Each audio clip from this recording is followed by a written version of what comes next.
Екіншінің? Наябатшы барды. Ұсына? Үшінші? Елу балықсы. Ұсына? Төртінші? Төртшісі. Сен күнде ойламайсың. Мен не жасамадым? Төртінші қашан? Январдың бірі. Қашан екен? Ұмытып қалдым. Сразу ұмытып қалдым. Қашан?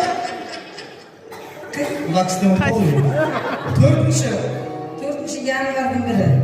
қашан екен? Сентябрьдің бірі.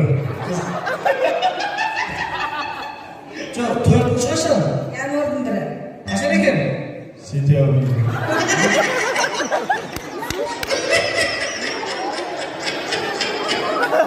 Кісіне, мен мына кісілерге көрініп тұрмын ба? Төртінші бала шағаның туған күні қашан? Январдың бірі. Январдың бірі. Қашан екен?